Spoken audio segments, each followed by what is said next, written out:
নিজের বসত বাড়িতে স্থান হচ্ছে না 70 ঊর্ধ্ব অসহায় এক পিতা মাতার। বাধ্য হয়ে আশ্রয় নিতে হয় মেয়ের বাড়িতে।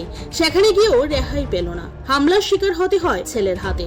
অসহায় পিতামাতা সংশ্লিষ্ট ছেলের বিরুদ্ধে থানায় মামলা করতে বাধ্য হয়েছে, যদিও সেই মামলা নথিভুক্ত করেনি মহিলা থানার পুলিশ, এমনটাই জানা গেছে।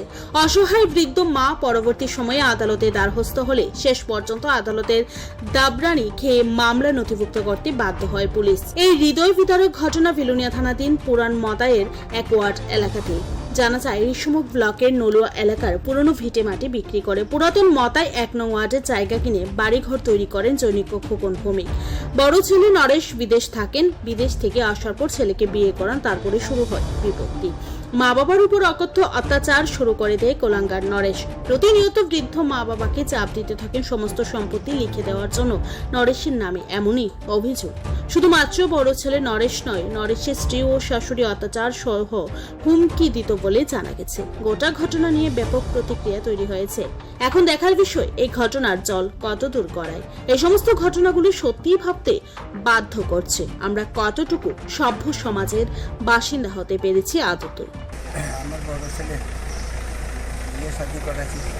বিয়ে শাদি করাবার পরে 13 দিনের দিন আমরা ভিন্ন করে দিছি।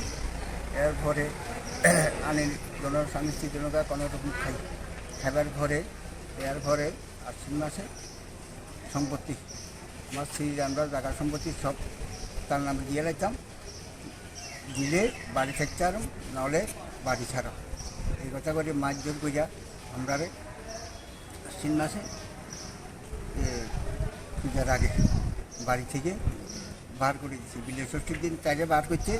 এরপর দিন আমি 4-5 দিন বাড়িতে থাকি, চাইল ডাইল আনি সাইডটা খাই। ও রাজলের কারেন্টের অফ করে দেয়। আমার কত চাইল ডাল দিয়ে সব নিচে করে দিই। এবার নিজে বইয়া তার শাশুড়ি আর বউ হুমকুচি কে আছে, ছেলের বউ লিপিকা বৈদ্য, কল্পনা বৈদ্য আর লিপিকা বৈদ্য আছে। এগারো দৌড়াইছি, তোরও দৌড়ামো এমন অসামান্য কেস দিয়া, অবৈধ কেস দিয়া তোরও দৌড়ামো।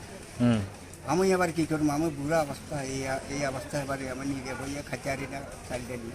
তারপরে আমি বাড়ি ছাড়ি নলুয়া গেছি। কার বাড়িতে গেছেন? আমার বড় মেয়ের বাড়িতে। আচ্ছা, এখানে তো 1 মাসের মতন এই বরের ফানে বরের কাজকর্ম করি, কোনো রকম খাওয়া দাওয়া। ফুল বিয়ে দিন আমি বিলোনিয়া আসি। ফুল বিয়ে দিন আমি বিলোনিয়া আসি।